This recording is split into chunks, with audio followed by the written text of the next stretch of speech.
Hello, it's a pleasure to welcome you for this meeting on oxidative stress and therapy response in cancer.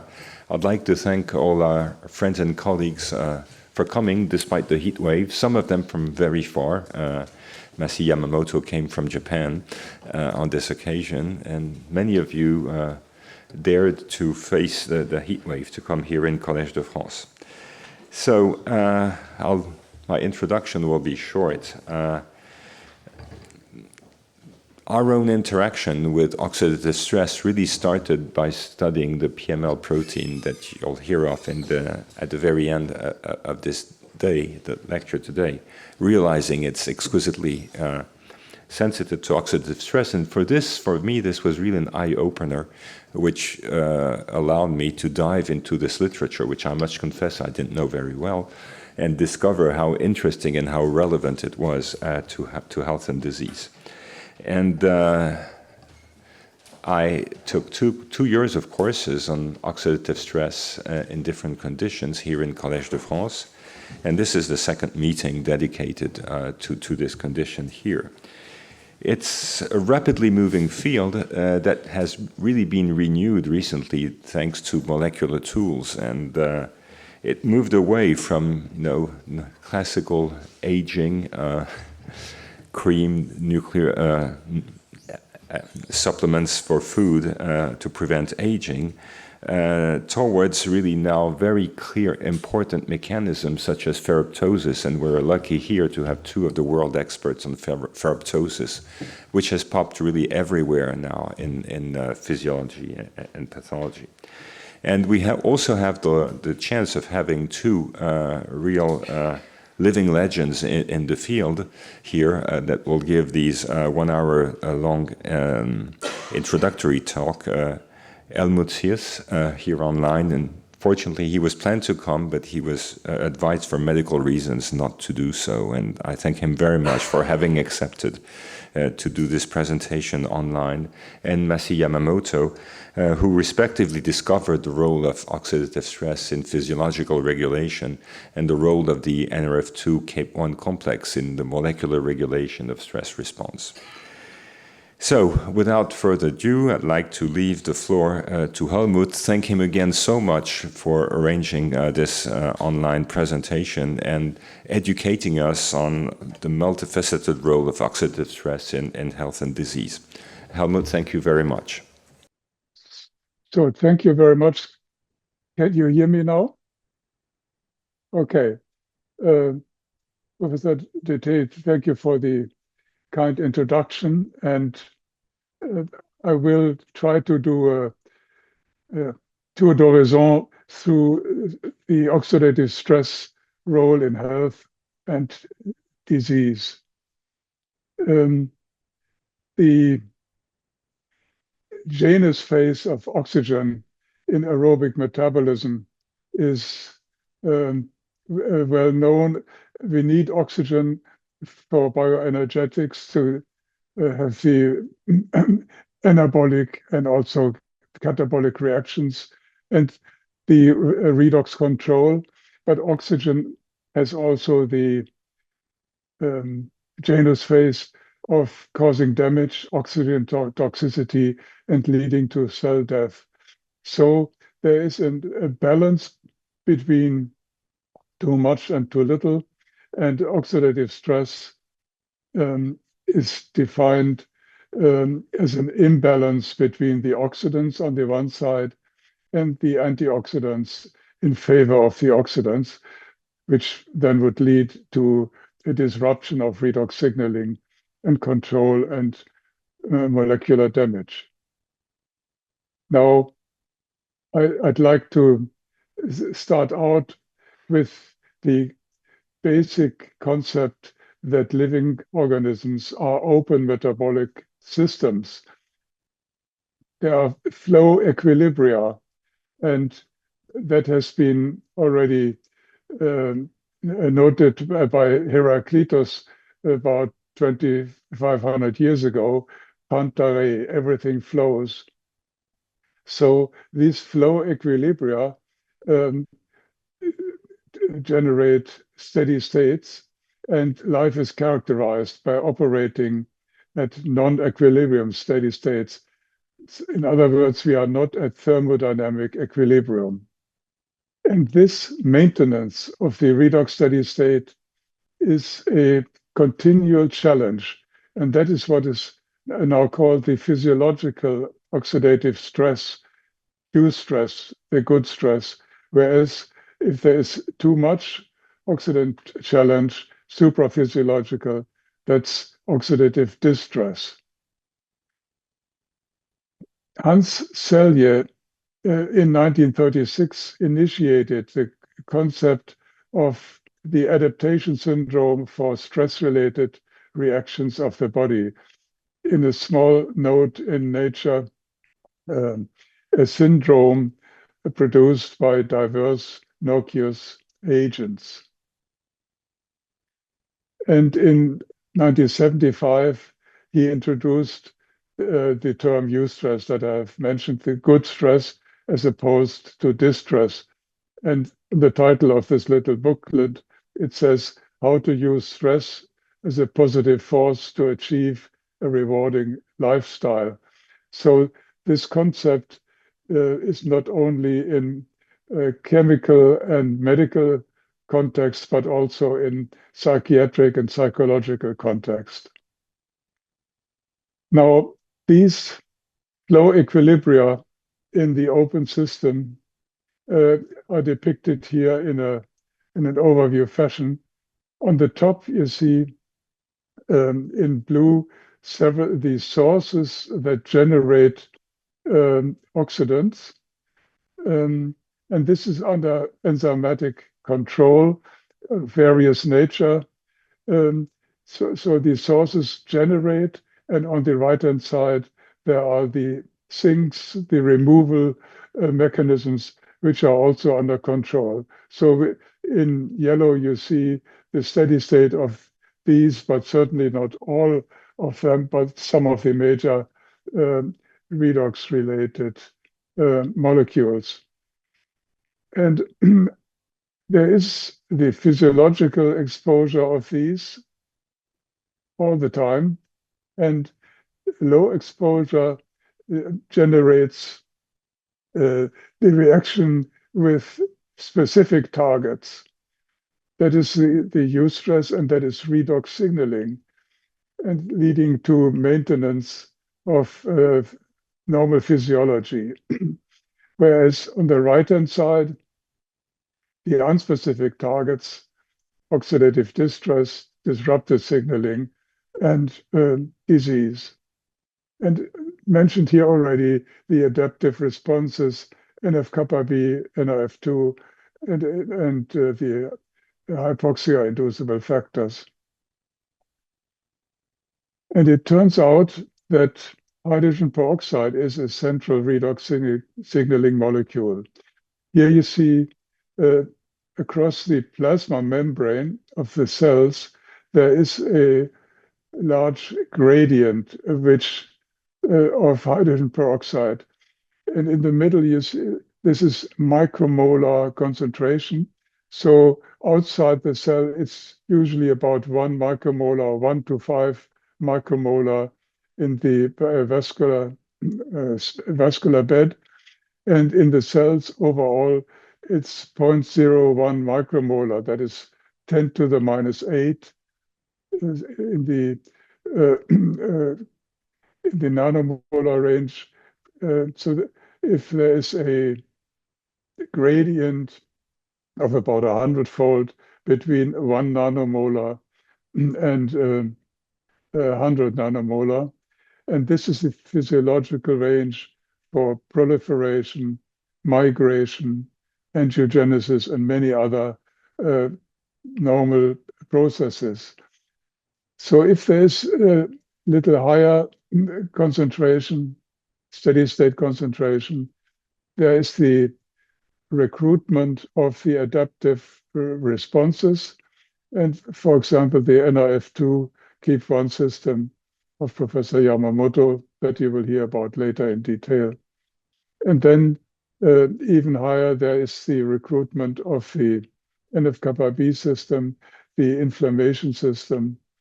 And the results will be fibrogenesis, tumor growth, metastasis, and finally growth arrest and cell death. All these cell death mechanisms will be addressed by Professor Conrad. Now, I would like to go a little bit more into hydrogen peroxide. Just coming back to the very basic, that the first electron is put on oxygen to make the superoxide radical anion, which in the protonated form is the perhydroxyl radical. The next step leads to a stable molecule, hydrogen peroxide, which can be kept in a bottle. It's stable. And the next reduction step leads to the most reactive radical, that is the hydroxyl radical, and the fourth one is then leads to water. So this is the basis of the 4 1-electron reduction steps that are used in cytochrome oxidase to generate ATP at the mitochondria. Now, in Paris, the term oxygen was actually coined by Antoine Lavoisier. I thought I would mention this. Lavoisier, Priestley, and Scheele discovered the role of oxygen.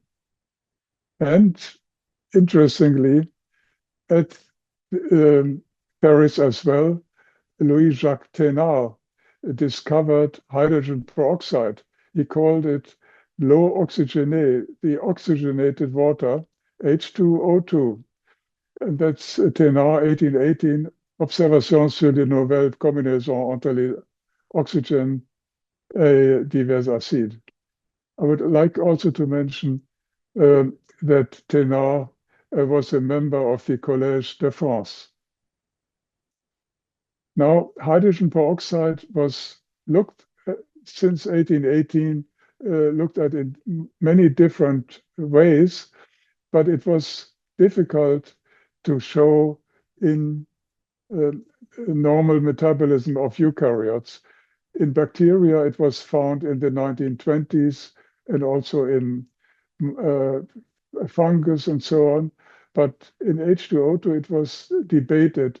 For example, Keeling and Hartree in the UK, they said, contrary to the view that H2O2 is generally formed in cells during respiratory processes, there are several arguments against this. Or Britton Chance, who first showed the catalase compound 1 in 1947, was trying to demonstrate H2O2 in normal cells. And he formulated that quantitative evidence for the existence of significant amounts of H2O2 is lacking, since catalase, by the virtue of its peculiar capacity of the catalytic reactions, literally destroys the evidence. And the reason why it was so difficult was that one was looking at the Sorey band, about 400 nanometer for the catalase heme. And you see here there's a nice difference between catalase and catalase compound 1. But there was too much noise in the signals. And there's also a band further into the red, in the near infrared. There's a peak at 660. And the isospastic point here is 640.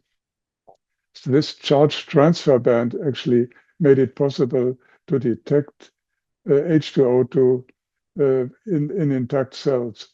And this is what I was doing quite some time ago, using the intact perfused liver of the rat with a light guide that sees about 20 million cells. And this is the crucial experiment that if in the lower panel here is oxygen. If you take oxygen away, there is this deflection, that means the loss of the catalase compound 1. If you reoxygenate, it comes back. And importantly, if you deplete the compound 1 with a hydrogen donor for catalase compound 1, you deplete it, and that is non-additive to the loss, showing that it's a very specific detection of H2O2. And then one can titrate with the methanol as hydrogen donor to find the H2O2 concentration. And this is the about 10 nanomolar, 10 to the minus 8 molar H2O2 you see here in the center. That in a review with Chance and Alberto Bavarius from Argentina, and after some work with Nozomu Oshino, together we came up with 10 nanomolar, and the steady state concentration overall with superoxide, we have 3 orders of magnitude lower.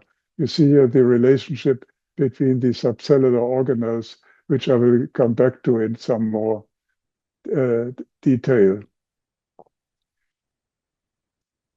So H2O2 is a fast-acting and also transcription-independent signaling agent. It reacts directly. You don't have to wait for new transcription and translation. So on the top of this table, you see the 10 nanomolar again, the overall, which of course is just a number for orientation, because inside the cell, there's quite a landscape of different normal H2O2 concentrations. For example, in the cytosol, it is relatively low, between 0.1 and about 2 nanomolar. In the mitochondrial matrix is higher, and very high, 700. It is in the lumen of the endoplasmic reticulum. The peroxisome has certainly a relatively high concentration. In lysosome, to my knowledge, there is no information of H2O2 steady state concentrations in the lysosome, and the nucleus has relatively low concentrations. Now, at the level of the cell, this landscape can be depicted like this. For example, if there's a growth factor that reacts with this receptor, there's an activation of the superoxide producing nitric oxide NADPH oxidase activity, which leads to superoxide, which then dismutates with the extracellular superoxide dismutase to H2O2, which then comes back into the cell with aquaporins, which are also called peroxyporins, into the cell. And then in the cell, there are different reactivities between the mitochondria, the endoplasmic reticulum, the peroxisome, and other places. I will get into that in more detail later on.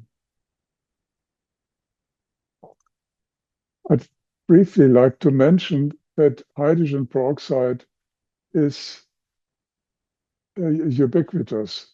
It is produced in the surface of the ocean, up to 200 nanomolar, about 20 meters deep in the surface of the ocean, and also in our food.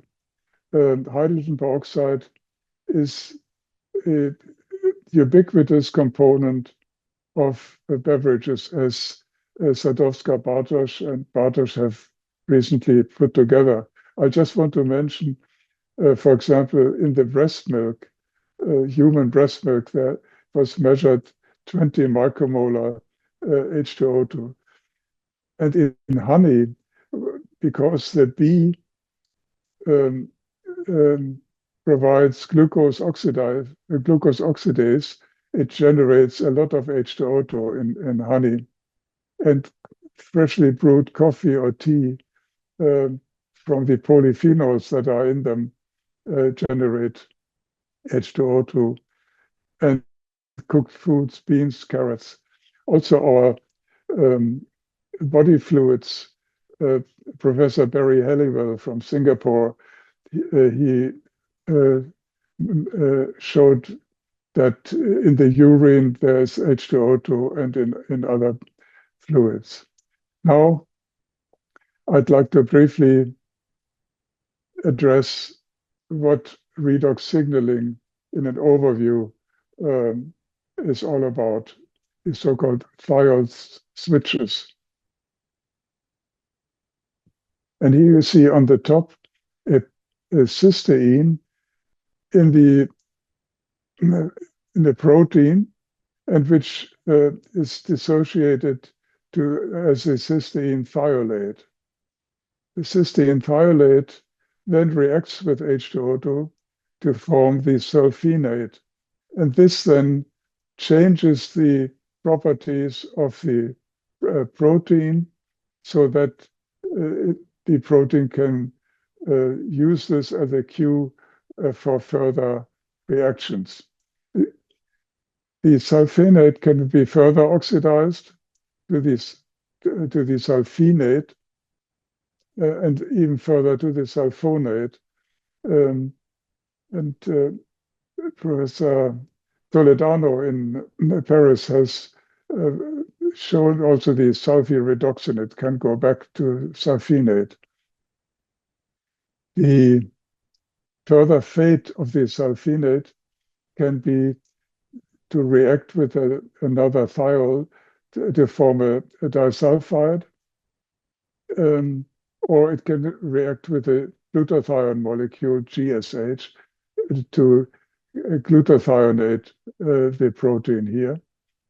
And this can be then reduced back by glutaredoxin to the initial state, or the disulfide can be reduced back by the thioredoxin. So there are several recovery systems, and these are backed up. For example, thioredoxin has the thioredoxin reductase systems. Also, and importantly, there is the hydrogen sulfide, a reactive sulfur species that can form the persulfide. And there's currently lots of interest in the biological role of the persulfidation of proteins. So this is in a nutshell the reaction of cysteine thiolate with H2O2. And much research has been performed in this field of hydrogen peroxide sensing, signaling, and regulation of transcription factors. Marin et al. More than 10 years ago reviewed this, and I showed this just that the regulator mechanisms by which hydrogen peroxide modulates the activity has been shown with bacteria, eukaryotes, and with mammalian cells. And here we have again the NRF2, NF-kappa B that I mentioned, but several others as well.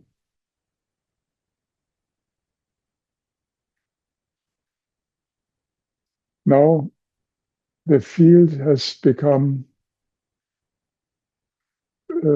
with much more research in recent years to show that oxidative stress is a very differentiated state of oxidized and reduced proteins in the cell. Professor Copley has put this together. He calls it in many shades of oxidative stress. For example, if you look at a protein that has just 3 redox active cysteines, there are 8 possible cysteine redox states. And these can occur in different parts of one cell, or even in different parts of one subcellular organelle. And in addition, each of these cysteines that can be either reduced or oxidized can have different occupancy with so-called oxy-PTMs, that is the post-translational modifications. And I mentioned, of course, already the glutathione, but there are many other post-translational modification. So there is what is called now a proteoform landscape. To put this into some kind of a logic for redox organization, together with my longtime colleague and friend, Dean Jones, we have set out to try to put a logic for the orchestration of the redox systems. We called it the redox code.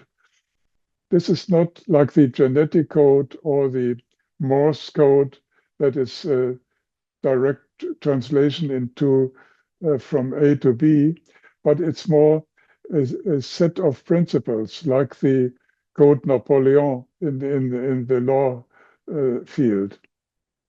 And there we did the 4 principles of the redox code: high flux of redox system maintains bioenergetics and metabolic organization.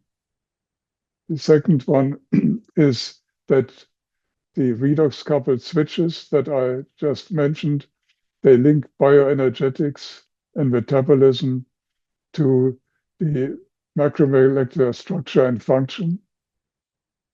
The third is that activation, deactivation of the switches control the cellular organization in a spatio-temporal way. And I will get to that later on. And then, and importantly, and still a field of intense research, is that redox systems operate as integral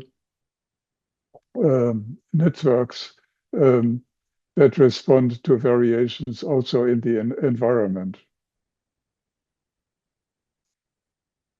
This slide will try to formulate the principles from a concept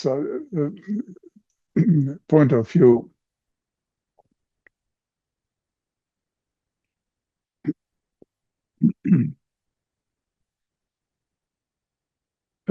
I will start at the upper left. A cause leads to some input cues. These can be endogenous or exogenous. Endogenously, for example, by hormones, growth factors, cytokines, chemokines, or mechanical stress, and exogenous by the so-called exposome. That's the total exposure of exogenous cues, nutrients, micronutrients, the gases, irradiation, chemicals, physicals like noise and heat, and then the microbiome and the infections. And these input cues lead to the generation of the redox signal and the signal transduction. I mentioned some of these already. The NADPH oxidase makes superoxide, the electron transport chain H2O2, nitric oxide synthase makes NO, and the cystathionine allies makes H2S, among other sources. And this then leads to the changes in the switches, as I pointed out briefly before: sulfonylation, nitrosylation, persulfidation, glutathionylation. So the transcription factor systems get activated, and this leads to these networks, the integrated networks of redox signals. So the genome leads to the epigenome, especially at the histones, the epiproteome, transcriptome, and also changes in the regulatory RNAs. Of course, also metabolism is changed. The lipids are changed. The zinc, for example, in the metals, and the carbohydrates, the glycone. This then leads to the responses, hormesis, preconditioning, and the known stress responses, oxidative stress response, unfolded protein, heat shock, and others, integrated stress response. And these responses lead either to health, survival, repair, proliferation, differentiation, migration, or to cell death, the regulated cell death programs, apoptosis, ferroptosis, and so on.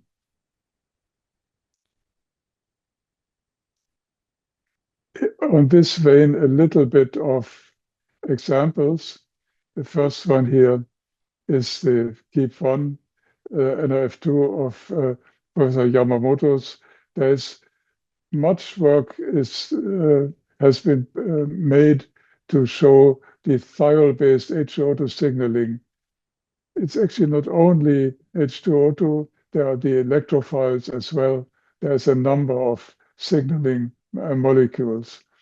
But cysteines, for example, here the cysteine 226 and 613, but there are others, cysteine 251, and so on, as you may hear later on in the talk. And the circadian rhythm, the clock gene, cysteine 195 has been identified. And the pathfinding for the shaping of the optical tectum in morphogenesis by Professor Sophie Friz from Paris has been identified to be a cysteine irritant sensing. For example, the transient receptor potential channels certain cysteine. And also in an axon regeneration, a certain thiol has been, or thiolate has been identified.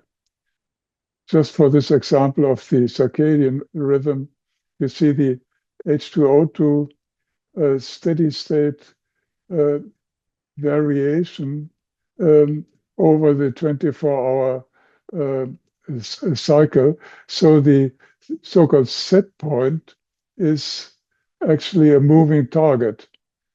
As you see here, also in individual cells, there's over the course of the day, we have circadian rhythms. And what is this field is like in research, it's always good for surprises that H2O2 actually in specific neurons was found by a group from China to be active as a sleep to convert oxidative eustress into sleep drive by addressing one of the transient receptor potential channels M2 in the substantia nigra to induce sleep. If there's too much H2O2, then there's fragmented sleep, and there's distress, but a normal level leads to normal sleep. So suddenly there is a new area that has been studied in this topic. And there are many other examples, and one of them is the axon growth. This slide shows that the cellular outcome is largely, but of course not solely, regulated by the steady state concentration of H2O2. On the left side, you see that normal axonal growth occurs in the green range between the 1 nanomolar to about close to 100. And if it is larger than 100 nanomolar, the growth cone is collapsing, and there's axonal degeneration. On the other end, if there's too little H2O2, there's also low growth and impaired development. On the right side of this slide, you see what these stem cells, how they react in the green range, in the normal physiological range. There's normal proliferation, differentiation, and there's a balance between differentiation and self-renewal.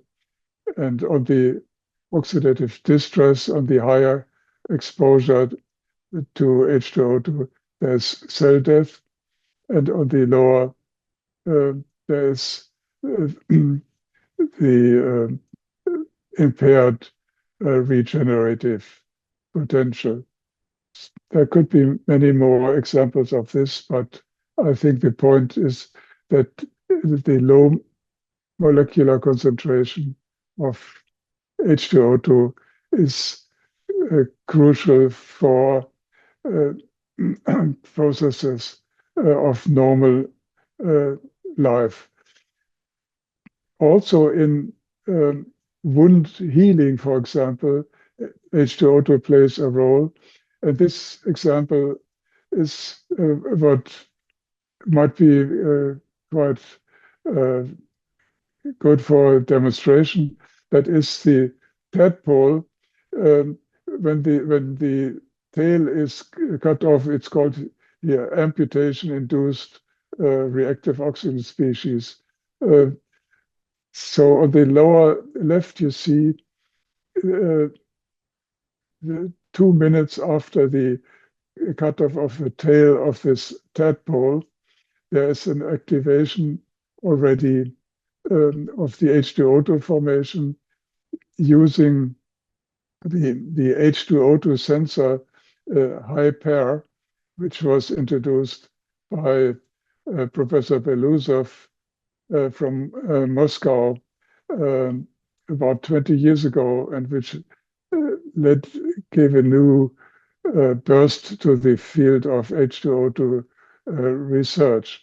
And if you further look on the lower part, the first with still some blue is 2 minutes, but then the first 6 hours after the amputation, 1 day, 2 days, 3 days, or there's the proliferation of the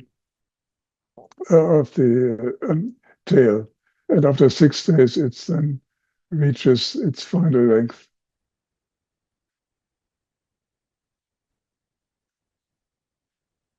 As a summary of this part, diverse concentrations of H2O2 occur in the various organs, not only of the different cells, but the various organs, as shown here in the zebrafish embryo from Professor Sophie Friss from Paris, as you see here. And it's quite important that during certain times of the embryonic development, if there is an oxidation or a reduction that leads to charge remodeling of the histones, which have secondary effects on development. Now, I'd like to address a topic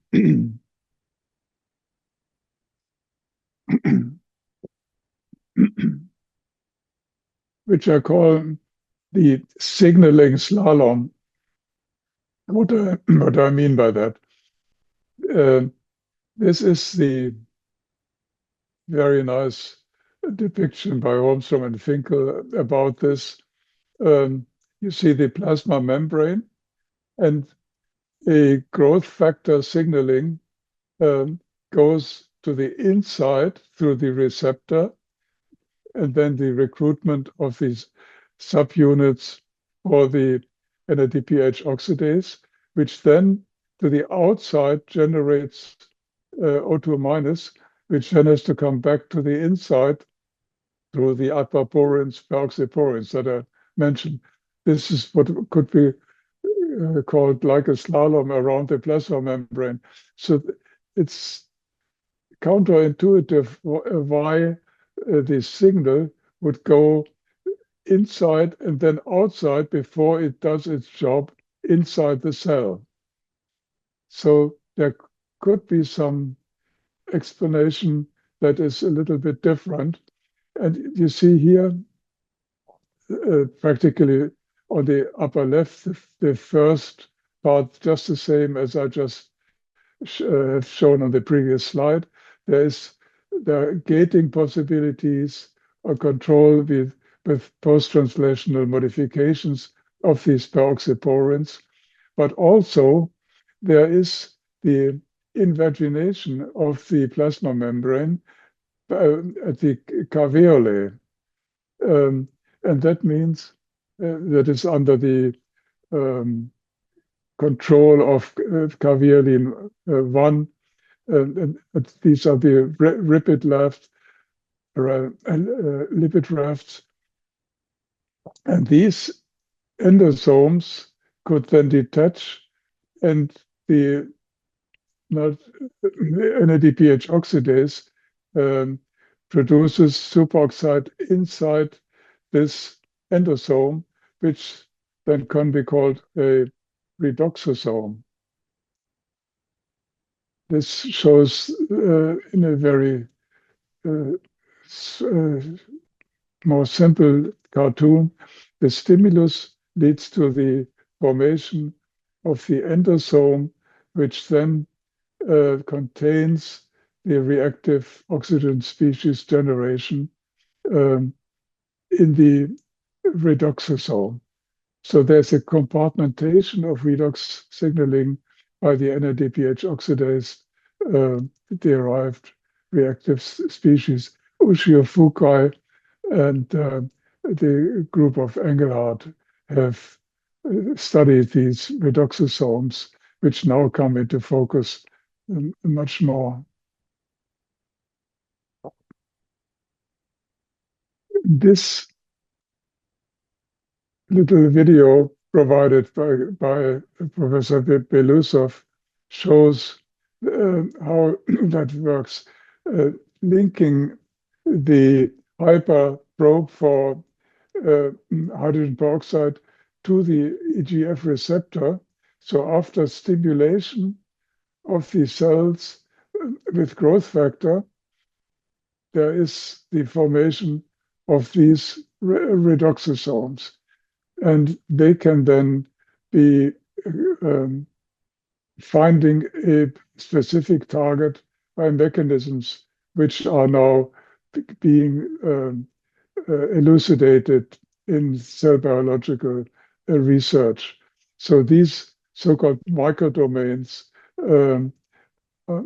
show quite well how this slalom is probably circumvented. And in a depiction of this area, you have the formation again of the redoxosome, which then can do its job inside the cell, as we just have seen. But the redoxosomes can also be released as exosomes to the outside of the cell and reach a distant cell. Maybe take some other cargo or recruit cargo when in the distant cell there's lots of activity currently in this area. The redoxosome can also enter an adjacent cell, but also there can be hydrogen peroxide signals going through the connections through the gap junctions. So the traffic between subcellular organelles and adjacent cells and distant cells is depicted by this presentation here. And an exciting new area of research is the further analysis due to also the possibility of novel techniques of hot topics in redox biology. And these are what can be called the transient or the ephemeral modalities of redox regulation. The microdomains, I just have shown an example, and there are others which are called nanodomains, and then transient membrane-less organelles, the biomolecular condensates that form by phase separation. The extracellular vesicles, the exosomes, the endosomes, and the redoxosomes I just have mentioned. And more recently, even the intact transfer of mitochondria has been shown by some tunneling between cells recently. And of course, there are these ephemeral modalities by the neutrophils, which eject the extracellular traps, which is called the netosis. This is shown here, the neutrophil extracellular traps in bacterial inflammation, for example. This is the neutrophil, and then it ejects the DNA, and the myeloperoxidase that is ejected uses again hydrogen peroxide, in this case, to form a weapon using the chloride anion to form hypochlorite, which then attacks the bacteria. This field also has shown tremendous advances. For example, the released histones, when they are packaged in the DNA in the chromatin, they have their function, but when they are released in netosis, they are toxic to neighboring cells. They are pore forming. So these aspects of histone H3 and H4, for example, have been shown to be toxic to the extracellular cell in bacterial killing. And this view of external killing has hydrogen peroxide is also causing oxidative stress in biology, for example, like the bombardier beetle that generates hydrogen peroxide and hydroquinone, and then injects catalase and other enzymes to form an explosive gas. So this kind of, this is not a net, but this is the same idea. I mentioned the different subcellular organelles, but they are not isolated. They interact with them in a very sophisticated way by what is known the membrane contact sites. This slide here shows the communication between the peroxisomes and other cell organelles. For example, the peroxisome interacts with the endoplasmic reticulum, with the mitochondria, with the lipid droplets and the lysosome. And not only in redox, but also in lipid metabolism. These are very hot topics in current research.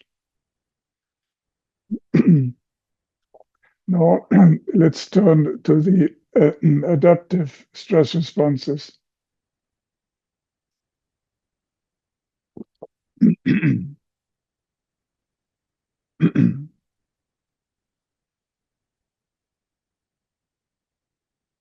I mentioned already the redox set point, the physiological range, which has also been called the homeodynamic space, or the Goldilocks zone from a redox perspective, or the golden mean of healthy living.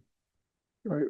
And then there is a new set point, which has been called the allostasis, or the adaptive homeostasis, and preparation for change, that is the hormesis.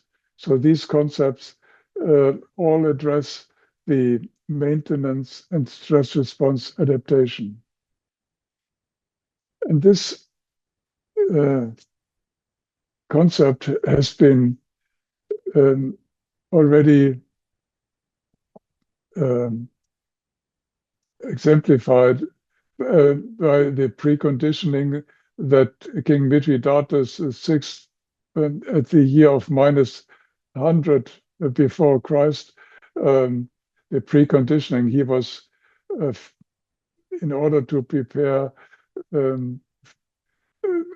or to be alerted by poisoning, he treated low-dose poisons to precondition himself. And indeed, he was not killed by poison, but by some other means in his warfare. And the Paracelsus said that the dose makes the poison, dosage facis venenum. And Claude Bernard, the milieu intérieur, the homeostasis. And later on, I mentioned Saldier at the beginning of this lecture, heat shock response in the 1960s. And then in 85, the oxidative stress concept, and also the OxyR regulon was in the same year published by Bruce Ames. And then NF-kappa B by Patrick Boyle, the hypoxia-inducible factor by Semenza, and then close to the turn of the century, Yamamoto's NIF2 KEAP1. So this is a long story of the adaptive responses. And this summary slide of that topic shows again the redox signaling and the adaptive responses. On the top, you see the different kinds of input, shear stress, growth factors, the exposome, that the virus, and so on. And then the signal generation. And in the middle, you see the different systems. I mentioned most of them already. I have not mentioned P53 and the FOXO system. And that leads to the response through transcription, activation, translation, and then the inflammatory response, stress adaptation, hypoxia response, and so on. And on the right-hand side, you see also the relationship of hydrogen peroxide when it reacts with divalent iron to form the hydroxyl radical, which then leads to the ferroptosis process. And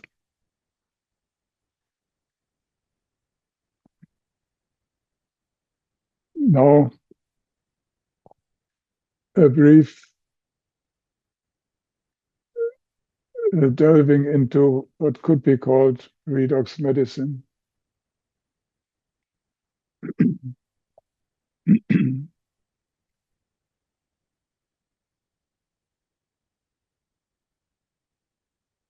In an overview, the redox signaling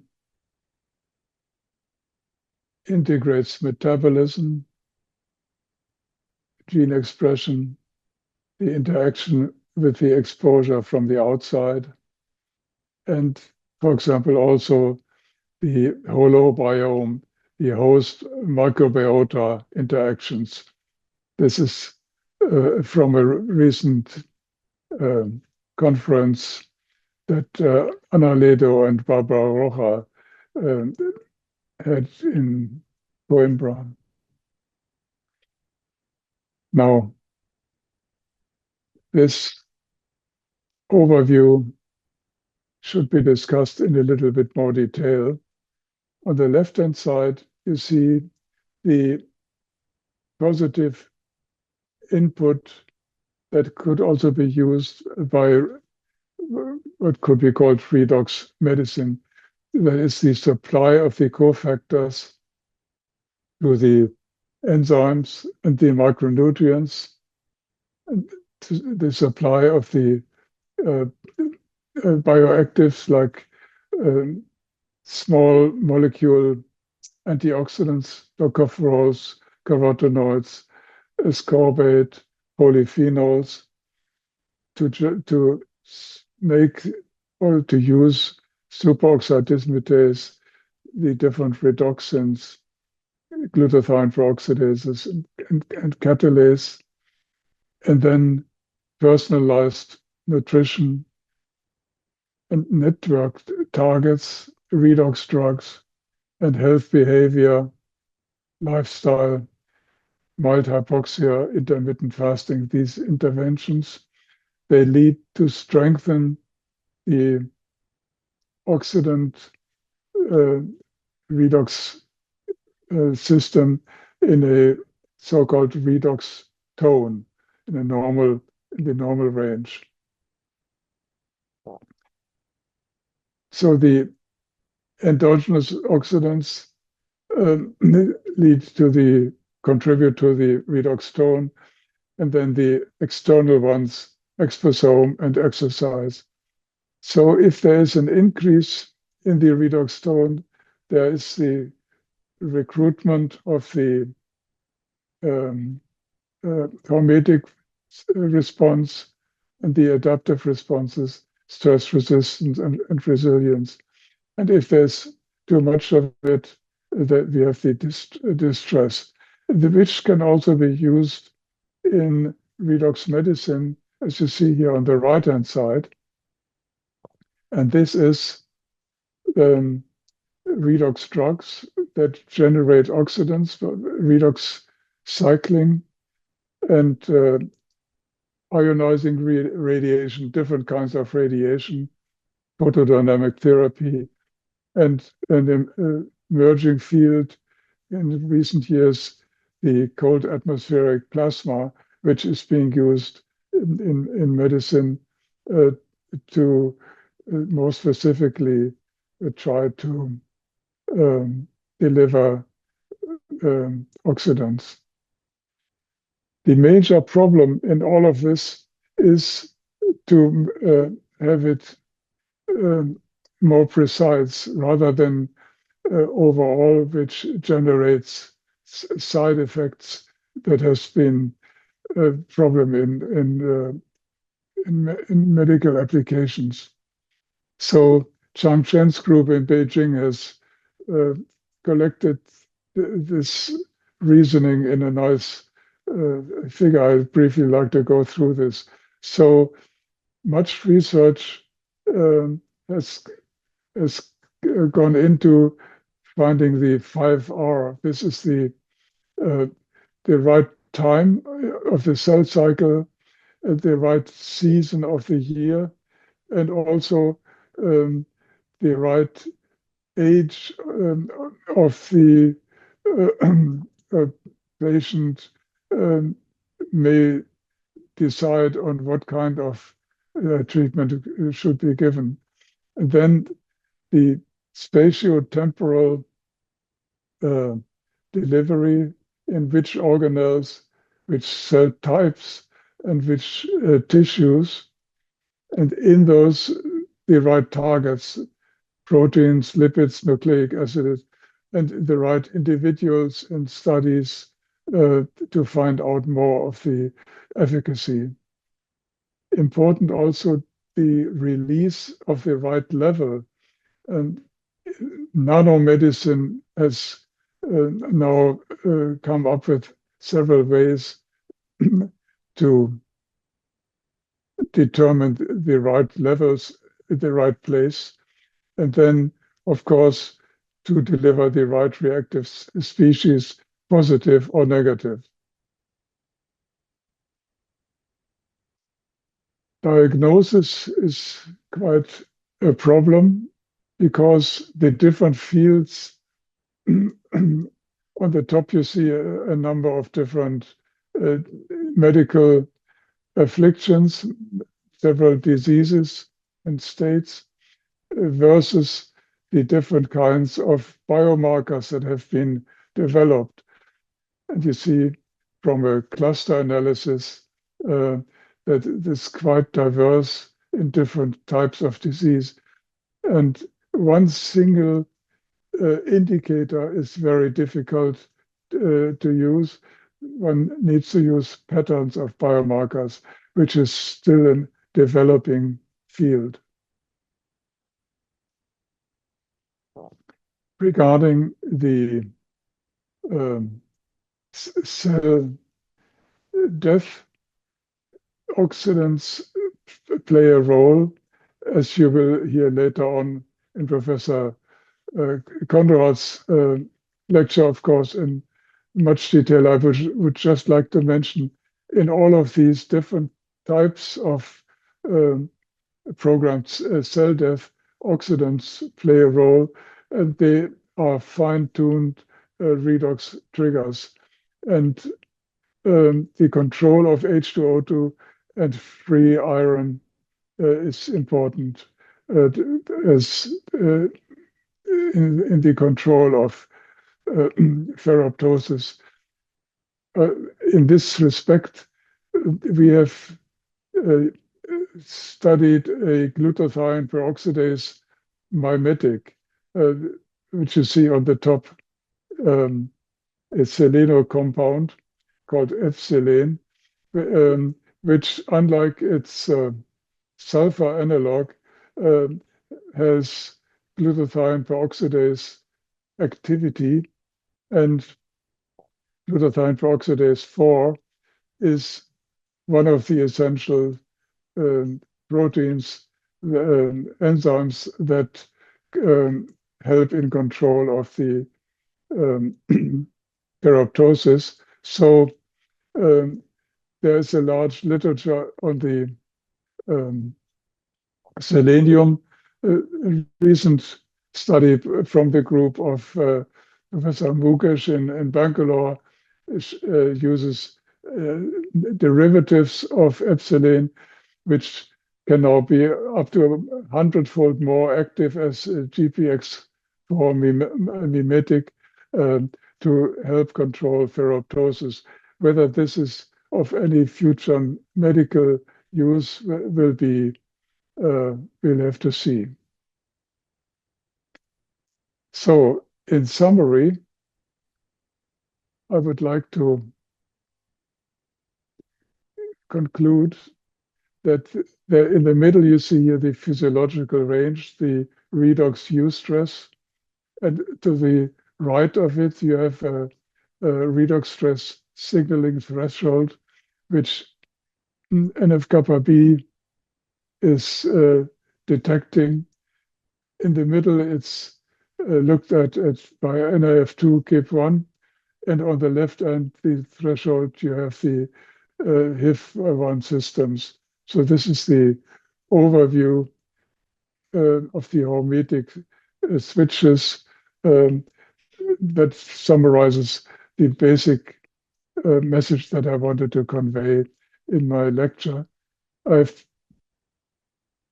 One thing, it's always interesting to look for new concepts and new results. And for the young research in this field, there is always something very surprising to find. There's this secret ballet inside multivesicular bodies. Lipid bilayers have the capacity for self-assembly. And of course, proteins also, there are dynamic rearrangements. And this reminded me that in art by Wassily Kandinsky, he has seen this a long time before the concentric cycles were shown in biology. So with this, I would like to thank you for your attention, and I would like to acknowledge some of my major colleagues, Enrique Cardenas, Nozomu Oshino, Dean Jones, Zubo Belusov, Carsten Berndt, Ryan Mayu, and many others, and my mentors, Theodor Bücher, Britton Chance, and Bruce Ames.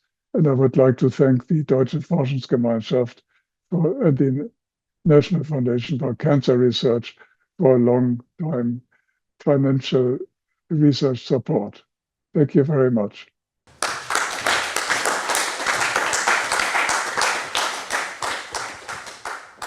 Thank you very much, Professor Sies, for this incredible tour de force. Also for mentioning so many French investigators, including from Collège de France, and demonstrating that this new system that you have really unraveled covers physiology, cell biology, adaptation, developmental biology, really a whole new view of biology. Do we have questions from the audience?